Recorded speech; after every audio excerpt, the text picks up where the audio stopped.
Shining for me, as I peeled the layers of the onion and each time sort of developed a newer and more profound understanding, especially because there's lots of similarities, I think, between my trajectory and trying to be a writer and sort of work in the arts, if you will, with Jack Torrance and the struggles that he has with focusing on his work while still earning a living and having a family, his narcissism, his Matt started throwing issues. a lacrosse ball at the wall in his studio, and I was a little concerned.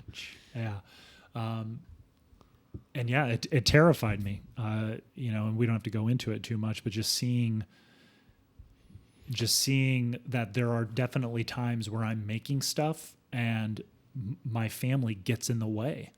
I'm in my studio filming a YouTube video today, and I had to make sure that I told my wife and my daughter, I'm like, I'm going to be filming a video and I just want to try to get through it without any interruptions.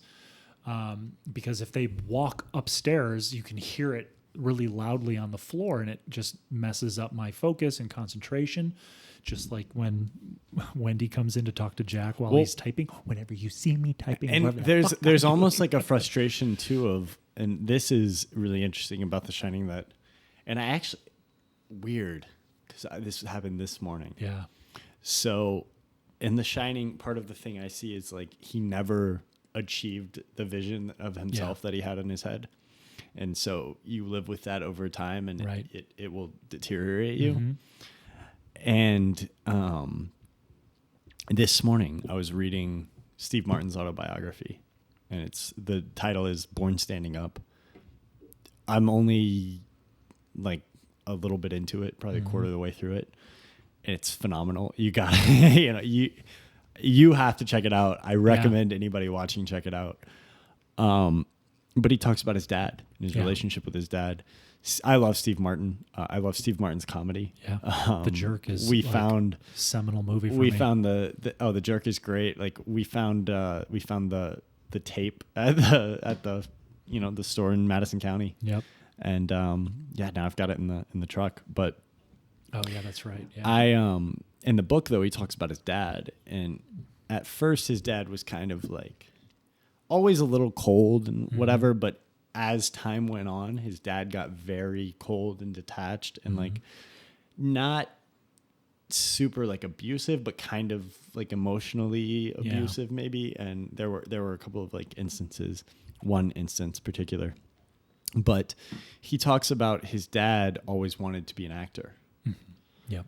And he never did it because of his family. And Steve Martin attributed that to like that coldness to a resentment that he started to have towards Steve and his mother. Yep. And his sister. Yeah.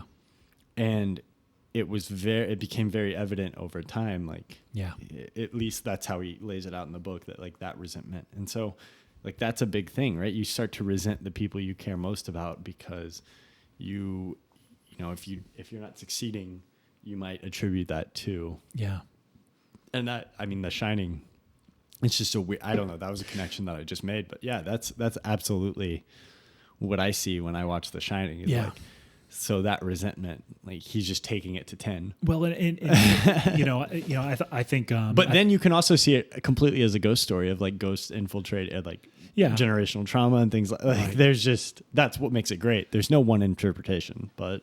Well, and I know, let's roll our eyes or take a drink every time I reference the line from Mad Men, but I really see him as sort of the result of doing what's expected of you versus what you want. And I think, with him getting the teaching job and having a wife and a son and all that, there might be some decisions that he made of what was expected of him. Maybe he had a long relationship with Wendy and he felt like,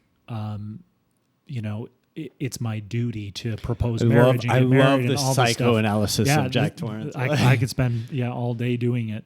And he's pursuing a career in writing because he knows at the end of it, if he's as successful as he thinks he's going to be, then he can essentially have the life of the Jack Torrance that we see in the photograph at the end of the film. Why does he kill him? Because when he is when all obstacles are taken away and he's forced to focus on his work, does he have to confront his own inability? Because ultimately, he's just not a writer. ultimately, I think he's using writing to get to the life of the caretaker at the Overlook Hotel in the 20s, parties and drinking and having a great time. I think that's the height of his needs as a human being, is access to alcohol, being completely unencumbered, meeting women and being with them. All of that stuff is what his truth is, what he feels his truth is. And the Overlook helps him achieve that. And that was, a really profound takeaway for me. Now, the difference, you talked about the Steve Martin thing where his dad wanted to be an actor and maybe, got cold to his family. And I think Steve at one point in the book even references, like, I asked my mom, or like my mom was always, she appreciated like a more quality lifestyle. Yeah. That's not exactly how he described it, but the finer things. Right.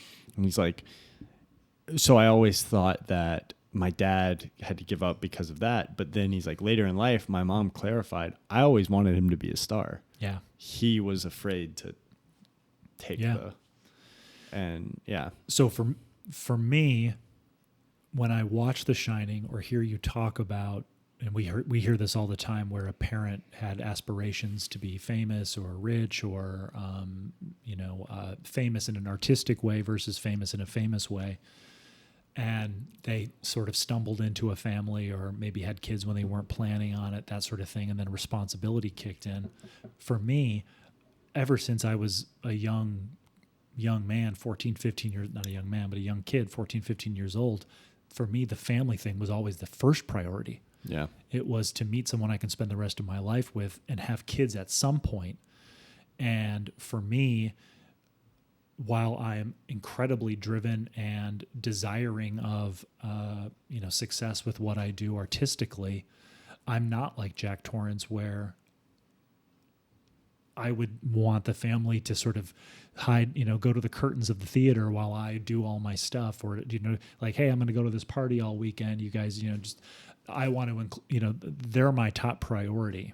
And that's something that makes me feel good when you talk about the Steve Martin thing or the Jack Torrance thing, that exists. Because for whatever reason, and I distinctly remember in acting school talking to some of my fellow actors, and I said, you meet the love of your life and you have your career. You have to pick one, because she can't go with you or he can't go with you or this or that or whatever. And they were all like, career. And I was like, no way. Yeah, the love of your life. Talking about, yeah. And I think, some of them are very successful, been on TV shows, movies, stand-up comedy, all this stuff. And while I am successful, I am not at their level. Yeah. And they may be perfectly happy and content, all that stuff, not feel like they're missing anything. And that's wonderful. That's great. And you hope they are, but I feel like a lot of times, like, one of these two things is more superficial than the other. Yeah. We are the wrong people to be giving this opinion. Sure. Because there is like a level of kind of security on that end of things. Yeah. And like a level of, I think there's like a mutual understanding. Mm-hmm. It's like, this is obviously a biased side of the argument. Yeah. But I do think that, like, yeah, with me, I mean, it's similar of like, I've always thought there's some things that are more important in life than others. Does that mean that I just want to, like, I want to make things that I feel that are meaningful, and like, I want to make sure that I have an outlet to, kind of use my voice or whatever that is, or like, just carry forward these things that I appreciate so much, that have given so much to me. Yeah. Like, I don't want those to fade away. I want to do whatever I can to keep those moving forward, and I want to introduce future generations, whether that's just my kids or whether that's a group of people. But yeah, there's certain things where it's like there's like, if you have a very successful acting career, fantastic. Mm-hmm. But maybe I'm wrong, but I feel like most of the time you don't hear people that are looking back in their life and giving a summation of their regrets, saying, man, I never was successful. It's usually like, man, I didn't the love of my life might Yeah. have passed me by, or I never had children, or like Right. there's certain things that I feel like we are wired as humans to, that they're just more important. It had been a golden afternoon, and I remember having the familiar conviction that life was beginning over again with the summer.